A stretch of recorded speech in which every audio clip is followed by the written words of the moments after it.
This is a Milo information service. Milo and the sofa rules. Once upon a time, there was a dog called Milo. He was a clever dog. He knew how to sit and beg. Yeah, give us your change.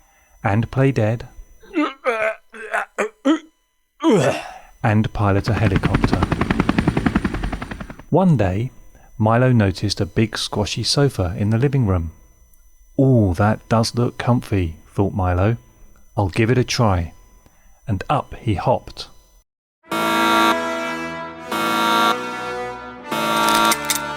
"Bird dog, you're not allowed up there."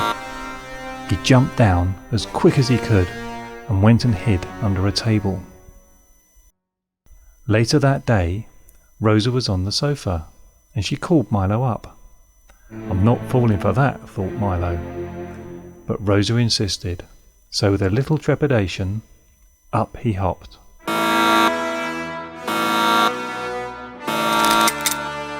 "Bird dog, you're not allowed up there." "He's not on the sofa, he's on my lap," said Rosa.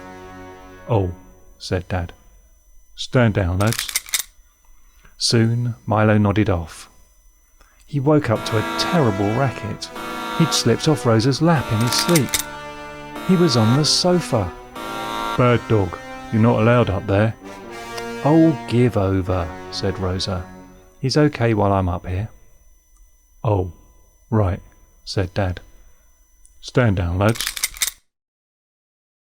Milo loved being on the sofa. It was so comfy. He stretched out, poked his tongue out at Dad, and was just reaching for the TV remote when Rosa got up to make a cup of tea. "Calamity!" "Ah! He can curl up with you," called Rosa. "Oh," said Dad. The lads had already stood down. Milo snuggled up to Dad. Dad patted him on the head and said, "Stupid dog."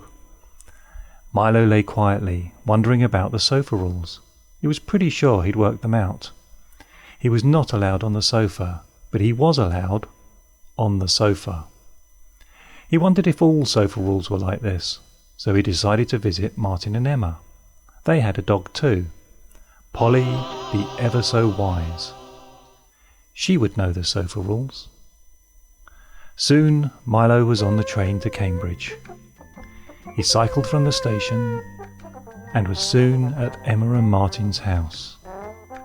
"Hello, Milo," said Emma. "Come on in." "Girls, Milo's here. Why don't you head into the living room?" Milo went into the living room and was soon joined by Libby, then Chloe, then Martin, and finally Emma. They seemed super pleased to see him. Yay! Chloe and Libby popped into the kitchen and returned moments later with a smashing sandwich for Milo.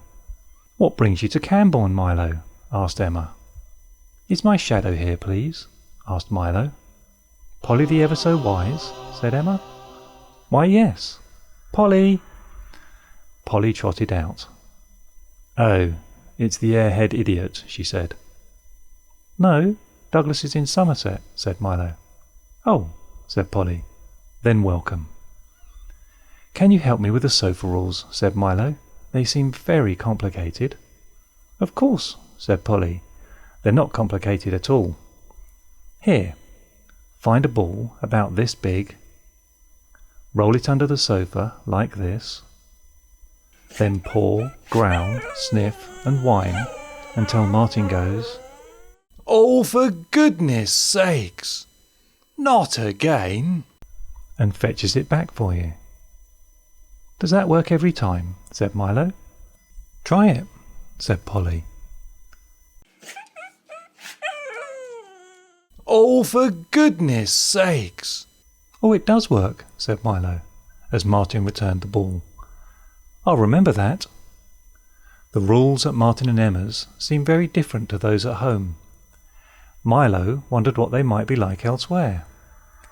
He decided to try David and Anna's. They lived a long way away. So he thanked Polly and the family and left to put on his spacesuit and catch the next rocket to the moon. On the moon, he found David and Anna. They were thrilled to see him. Yay! And they gave him some of their fancy space food. What's up, Milo? Said David. I was wondering what your sofa rules are, said Milo. Oh, Said David. well, I wash them and iron them twice a day. Then, in autumn, I laser line them to a very specific longitudinal coordinate, which I adjust daily to marry up with the rotation of the sun. Once a week, I like to brush them down, and then I treat them with a fungicide mix of my own concoction. Really? Said Milo. No, Said David. we don't have any rules. Except when Martin comes, said Anna. Oh yes, Said David. except when Martin comes. OK, said Milo. Thank you. These rules seem different again. Do you know what Douglas and Clover's rules are? Said Milo. Don't know, Said David. You'd have to ask them. OK, I think I will, said Milo. Douglas and Clover lived in Cloud Cuckoo Land, so Milo thanked David and Anna, shone his magic torch, and jumped through the magic hole onto the helter-skelter. He came out of the magic tree and bounced on the trampoline, landing safely in Cloud Cuckoo Land. It wasn't long before he could see Clover and Douglas's house. He knocked, but he didn't get an answer, so he went to look for them in the garden. He found Clover under a tree, and Douglas jumping around the garden. Milo! Milo! Milo! Clover was delighted to see him, and knitted him a lovely lunch. What brings you here? She asked. What are your sofa rules? Said Milo. Oh, I'm not sure. Douglas, Milo's here. Oh, hello, Milo. I didn't see you there. Hello, said Milo. Can you tell me what your sofa rules are? Oh, don't worry about that, said Douglas. The sofas are out at the moment, playing with the cows. Come on, why don't you jump on my head and try to eat all my hair? OK, said Milo, and he did that. After an hour or so, Milo was all tuckered out, so Douglas let him rest and went to collect his hair. Well, I've not learnt anything here, thought Milo. I wonder if Todd's sofa rules make any more sense. Milo thanked Clover and Douglas. Todd lived in Mordor, so he slipped on his one ring to bind them all and travelled into Mordor. In Mordor, he hired an Uber. Come, to Todd's house we will take you. And it wasn't long before he arrived at Todd's. Hello, Milo, said Todd.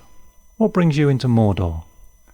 I was wondering what your sofa rules are, said Milo. Simple, said Todd. We sit here, we have a beer and a pizza, and we watch 1970s horror movies. Now that seemed the simplest rules Milo had heard all day, so he settled down with Todd, who had made him a splendid pizza, and they watched Hands of the Ripper. Time you and I got off. Oh my God. After the film, Milo thanked Todd. I should really be heading home, he said. Do you want a lift? Said Todd. I'll give my mate Arthur a call.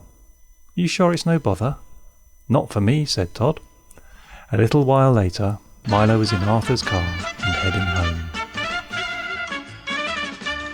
Back at home, Dad said, Where do you think you've been? Learning the sofa rules, said Milo. Stupid dog. Leave him alone, said Rosa. Come here, Milo. And Milo jumped up onto the sofa next to Rosa. So what did you learn? Said Dad. Nothing at all, said Milo. Stupid dog. Dad joined them on the sofa, and they all settled down to watch House of Games. The end.